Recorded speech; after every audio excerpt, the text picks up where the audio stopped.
Hidden in the cold embrace of the Atlantic Ocean, the Baltic Sea acts like a gateway into a world of unresolved mysteries.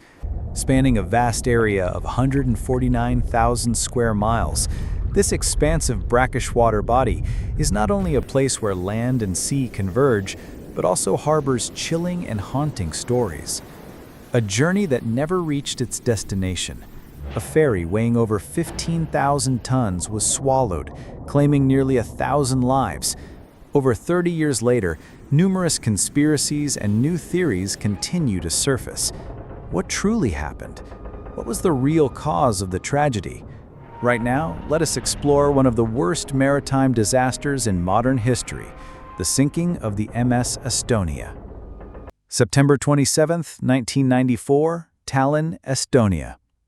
From 4 p.m., crowds began flocking to the Estonia Ferry, preparing for the 14-hour journey to Stockholm, Sweden.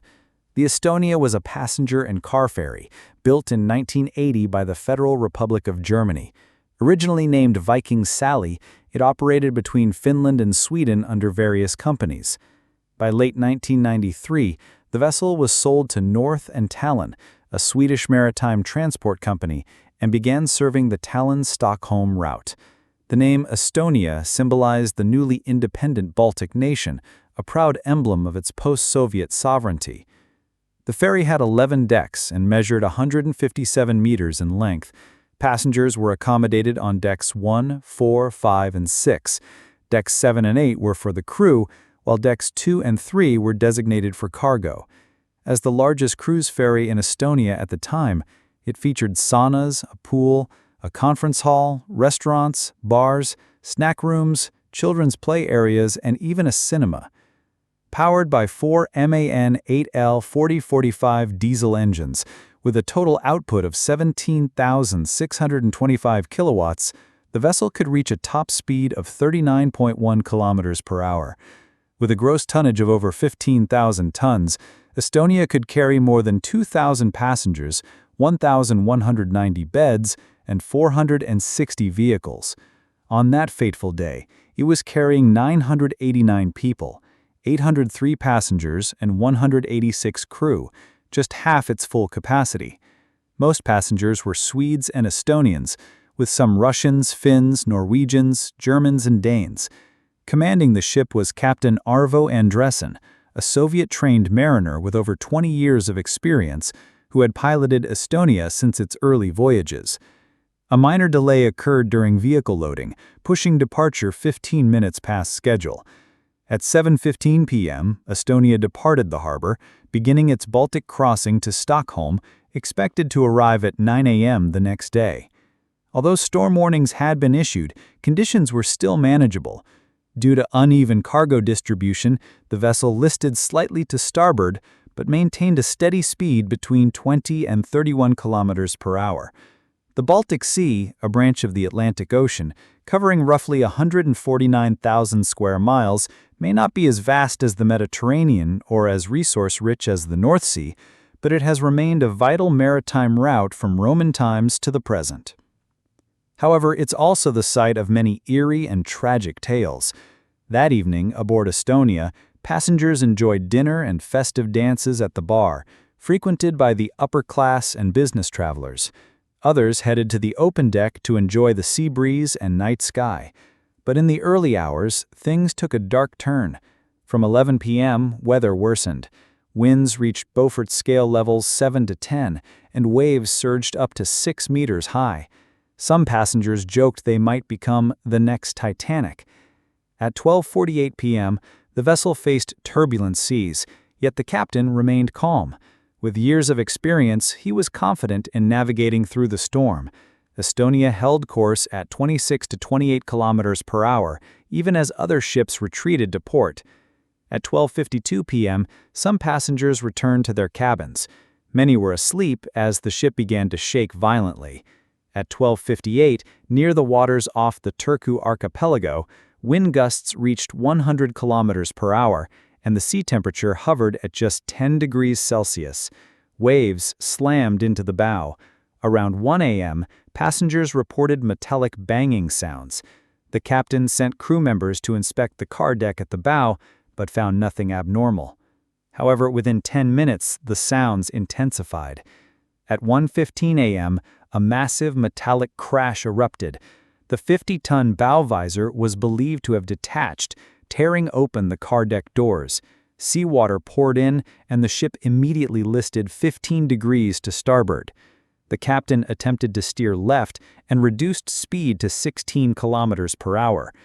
At 1:20 p.m., the PA system blared. "Alarm! Alarm! The ship is in trouble!"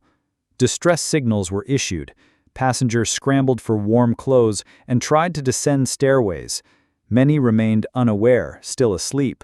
Seawater flooded not only the car deck, but also cabins and windows on Deck 6. The sharp list made it impossible to reach upper decks. In the engine room, the crew tried to reverse course, hoping wave forces would stabilize the vessel. But their efforts were in vain. Water gushed in from ceilings, stairs, and corridors like waterfalls. The staircase from Deck 8 to the upper deck became chaos. People trampled over each other in desperate attempts to escape. A young man named Magnus brought his parents and girlfriend to the escape stairwell, but the ship's tilt was too steep. Only Magnus made it out. Though he tried to return, his family begged him to leave. The ship's angle now resembled a slippery chute, funneling everything below. Women, children, the elderly, and the injured were especially vulnerable. Children wept helplessly, while adults did anything to stay alive. Some strong male passengers were first to reach the deck. They were given life jackets and told to stay in place. But as water surged, many jumped into the freezing sea. The cold sapped their strength almost instantly. Events unfolded too rapidly for any proper emergency response. A few lifeboats were lowered, but none operated effectively due to the ship's severe list. By 1:21 a.m., all of Estonia's engines had shut down. The ship was moments from being consumed by the Baltic Sea. 1 minute later, the crew finally transmitted a distress call, but not in standard international format. The captain ordered radio contact with the nearest cruise ferry, Silja Europa. Upon establishing a connection, the radio operator uttered "Mayday." Joseph Perlen, first officer aboard Silja Europa, responded in English, "Estonia, this is Silja Europa." The conversation then switched to Finnish. Though Estonia conveyed some basic information, power loss prevented them from sharing precise coordinates, delaying rescue operations. Along with Silja Europa, 13 other vessels received the distress signal. The closest, the Mariella, only 14 kilometers away, attempted contact but got no response. At this point, all of Estonia's electrical systems had failed. Chaos escalated. A few minutes later, an emergency backup power source kicked in, activating some critical devices. At 1:30 a.m., the ship had tilted 60 degrees. With power partially restored, night staff tried to access the starboard side to check GPS, one of the few devices that could still work without full power. Estonia managed to relay its location to Silja Europa and Mariella.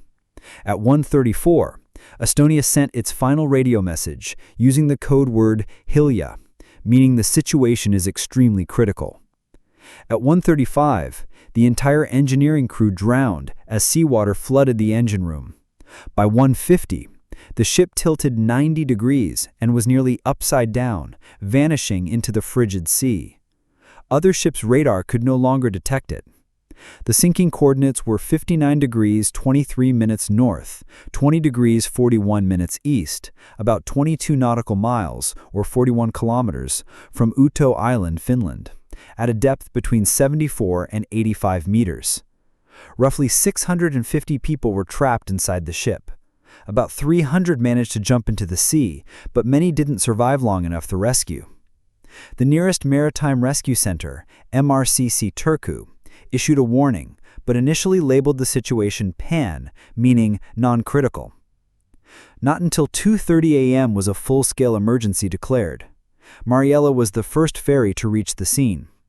At 2:12, the first life rafts were deployed. 13 survivors from Estonia were recovered. By 3:05 a.m., Swedish and Finnish rescue helicopters arrived. However, about 1/3 of the people had already died from hypothermia. One helicopter rescued 44 more. Additional rescue ships recovered other survivors.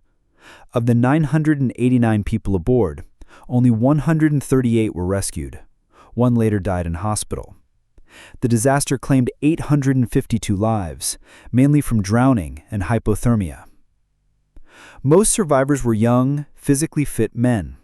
Of the 138, 111 were men, 26 were women, 7 were over 55 years old, and none were under 12. The official investigation into the cause of the disaster. The official investigation was conducted by the Joint Accident Investigation Commission, composed of representatives from 3 countries, Estonia, Sweden, and Finland. In 1997, the commission concluded that the primary cause of the disaster was the failure of the bow visor, the front shield of the vessel.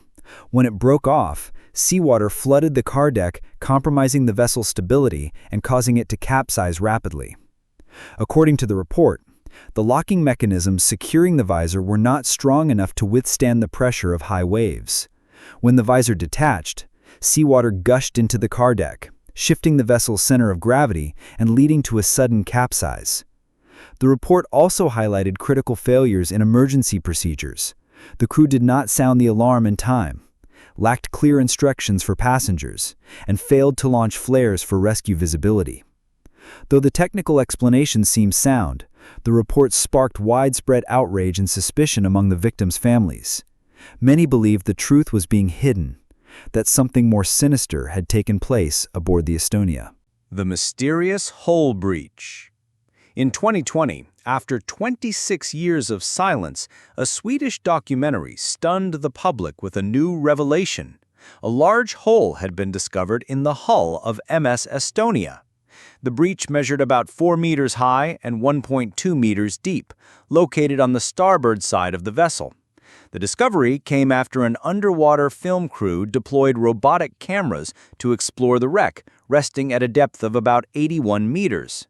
While some experts argued the hole may have formed when the ship hit seabed rocks after sinking, others suspected an external object, possibly a military vessel, submarine, or explosive device, had struck the Estonia before or during the disaster. Speculation surged. Was the Estonia deliberately attacked? Was the ship sinking part of a larger cover-up? Survivor testimonies seemed to support this theory. Several passengers recalled hearing a loud explosion at exactly 1 a.m., followed by the vessel tilting sharply. One passenger, Ray Stom, claimed he saw a large white object near the Estonia in the water. Matsi Ristimaki, a former Estonian accident investigator, argued that only a large vessel or object could have created such damage. The revelation shocked all 3 affected nations, Estonia, Sweden, and Finland, and public pressure forced governments to re-examine the case and consider reopening the investigation. The secret military cargo theory. Beyond the hull breach, the Swedish documentary presented an even more disturbing hypothesis. MS Estonia may have been transporting classified military equipment.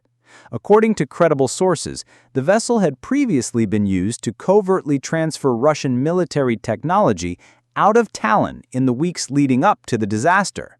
One named figure in this theory was British intelligence agent Richard Tomlin, who allegedly confirmed in a 1998 press interview that the Estonia had been part of a secret operation to smuggle ballistic missile components out of post-Soviet Russia. At the time, the Soviet Union had recently collapsed, and its weaponry and military technology in the Baltics were being rapidly extracted by various intelligence agencies. Supporting this idea, in 1995, 1 year after the sinking, a secret treaty was signed between Sweden, Finland, Estonia, Latvia, Poland, and Russia, officially declaring the Estonia wreck site a maritime grave and banning any further exploration. This only fueled public suspicion. What exactly needed to be hidden at the bottom of the Baltic Sea? The ghost of Captain Peep Havilo.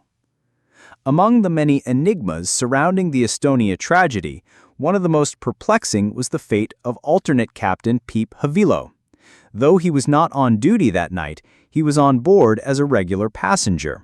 At first, he was listed among the survivors.